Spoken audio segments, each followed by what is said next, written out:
किसी के यहाँ औलाद नहीं हो रही हो, क्योंकि लेट्स से अगर किसी के यहाँ औलाद नहीं हो रही है तो दिमाग में 2-3 चीज़ें आ रही होती हैं, भाई किसी ने बंदिश जी, कराई हुई है खुदा ना खास्ता, या कोई मेडिकल प्रॉब्लम है, सही। या 10 किस्म की बहुत सारी चीज़ें चीज़ होती हैं। चीज़ें आती हैं। अच्छा, एक तो ये कि हमारे अपने ज़ाती 100 से ऊपर ऐसे कपल्स हैं माशाल्लाह जिसको अल्हम्दुलिल्लाह औलाद हुई है हिजामे के बाद माशाल्लाह। से। यहाँ पे बहुत सारे ऐसे माशाल्लाह से हैं।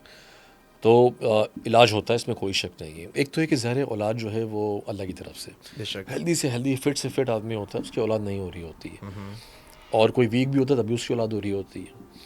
तो हम मेडिकली जो इश्यूज़ होते हैं हम उस पर वर्कआउट करते हैं।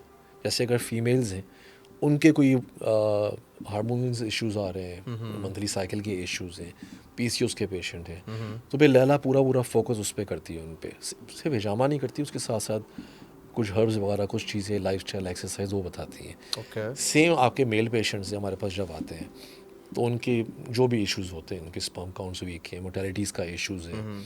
अच्छा, हमारे आप कल्चर इस तरह का है कि अनफॉर्चुनेटली मर्द बहुत सारे टेस्ट करवाते नहीं हैं। मेरे पास 8-8 10-10 साल से ऐसे पेशेंट हैं जो बेचारी वाइफ के तो टेस्ट हो रहे हैं, लेकिन मर्द हजरात जो हैं शौहर कोई टेस्ट कराने को तैयार ही नहीं है कि नहीं मैं फ़िट हूँ। नहीं, जब तक आप टेस्ट नहीं करोगे आपको नहीं पता लगेगा। ओके। तो ऐसे पेशेंट्स को तो हम पहले कहते हैं आप टेस्ट कराओ। हम इलाज किस चीज़ का करें जो आप कह रहे हो, आपको प्रॉब्लम नहीं है, हम हिजामा तो कर दें।